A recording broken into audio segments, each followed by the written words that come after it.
I recently had the opportunity to do a walkthrough of the 10th anniversary edition, the two RPod newer models, the RPod 190 and the RPod 191. In this episode, I'm going to share my first impressions on who may either like or want to pass on these models. Hey everybody, this is John Marucci. Thanks for visiting the On the Road YouTube channel. This channel is all about helping you get the most out of your RPod experience. Before we get going, welcome to the channel. If you're new here, remember to subscribe and hit the bell icon to be notified when new videos are published. If you want to dive deeper, we put more content and photos on Instagram and Twitter at John Marucci. So let's jump in. We're going to talk about the RPod 190 versus the RPod 191. Now both of these that I got to look at were the 10th anniversary edition, and they sport the new exterior colors and graphics, and they have lighter and brighter interiors, so it's quite nice to look at. The RPod 190, and most of these tips also apply to the 189. The key feature is that it has a small dry bath. So it doesn't have a wet bath, it has a small dry bath. And the bathroom is actually a very decent size and it has a shower with a skylight, so it's quite nice. And the 190 has a nice wraparound dinette. It also, on the 190, on the slide out, has a wardrobe with some drawers. So that's also very nice. Now on the 190 and the 189, it has a very narrow walkway due to the size of the dry bath coming out into the room. And because of that, there's no bathroom access when the slide out is in, so that's very important to remember.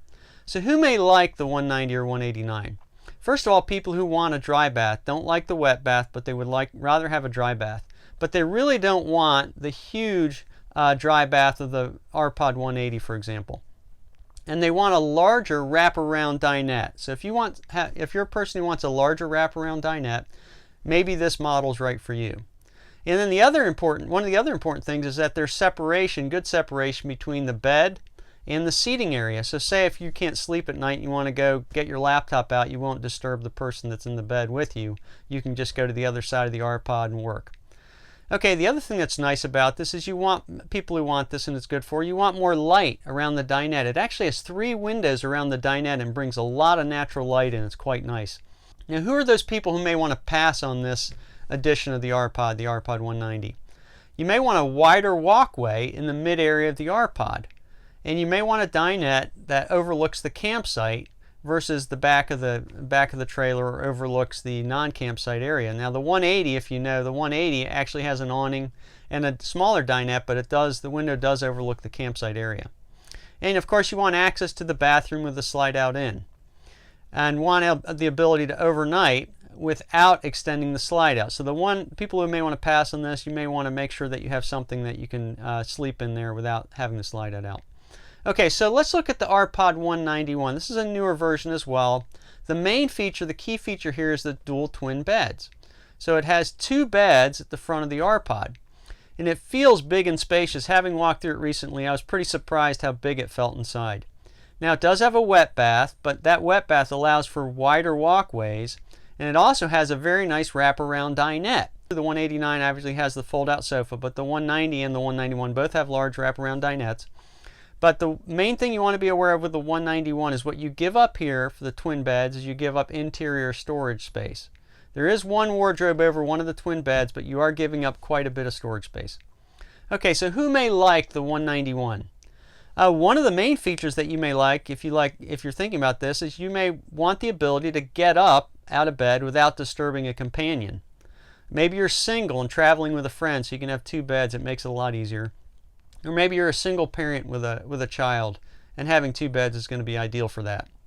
Obviously, it's easier to make the beds, right, versus one big bed. And it's easier to winterize and access utilities versus taking out the entire queen bed and getting under there for the winterization.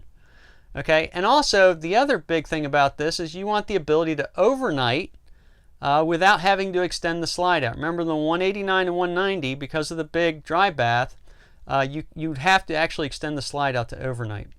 Okay, what about people who may want to pass on the 191? Well, the main deal is that it has a wet bath, and you may not want a wet bath. You may want a dry bath. And you may want more in-cabin storage space. Remember again, the 191 has very limited in-cabin storage space. It has a lot of belly space, storage space, but not in-cabin. You also may want a larger bed. Remember, there's twin beds. That's the main feature of the 191. So if you want one larger bed and you want to share that bed, probably not the right one for you. So there's some pluses and minuses of the 190 versus the 191, looking at them recently, walking through both of them recently, the 10th anniversary editions. So that's the video. If you like this, make sure you share it, give it a thumbs up. And I invite you again to share your comments below. Maybe you have a 190 or a 191 and you've actually have on-the-road experience with it. Please share your comments. People really get helped by our comments from our viewers. We really appreciate that. Anyway, thanks for watching again. This is John Marucci, and so long for now.